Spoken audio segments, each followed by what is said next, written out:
he was Triple H, before he was the Game, before he was the King of Kings.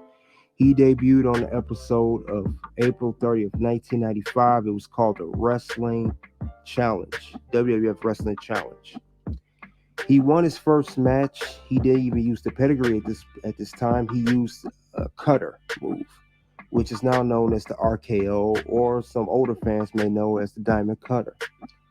After he debuted, he was winning a lot of his matches, and he was slated to win the 1996 King of the Ring tournament, which was ultimately won by Stone Cold Steve Austin.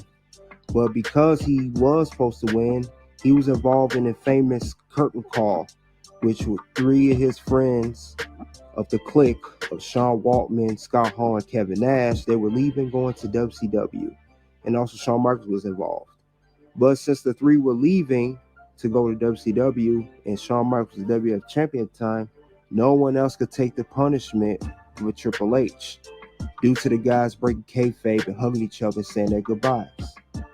So he started losing a lot of his matches. He lost at WrestleMania 12 against the Ultimate Warrior, which basically a squash.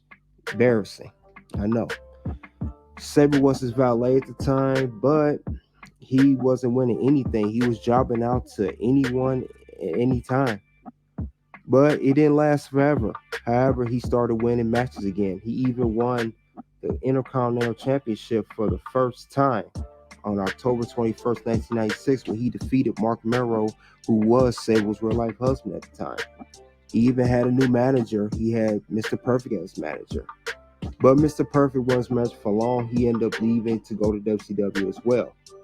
Now, he did lose the belt to Rocky Maivia, who was known as The Rock. But he also had a bodyguard, which was named Mr. Hughes. But he lost the Intercontinental Championship again when he won it for a second time. But he also feuded with Goldust. And when he did feud with Goldust had Marlena as his valet, which was his real life wife at the time. He also had a new bodyguard, which was China. So he was Hunter Hearst Helmsley. He was doing a lot of matches. And he had the very arrogant gimmick where he was snobby. He was doing his thing in front of the ring. It was totally a snobby character. But he still had talent, and he displayed his talent in the ring. And this was a gimmick that he did for 2 years. A gimmick he didn't do for long. But after this gimmick, he ended up becoming Triple H when he was in Degeneration X later on. That will be discussed in another video.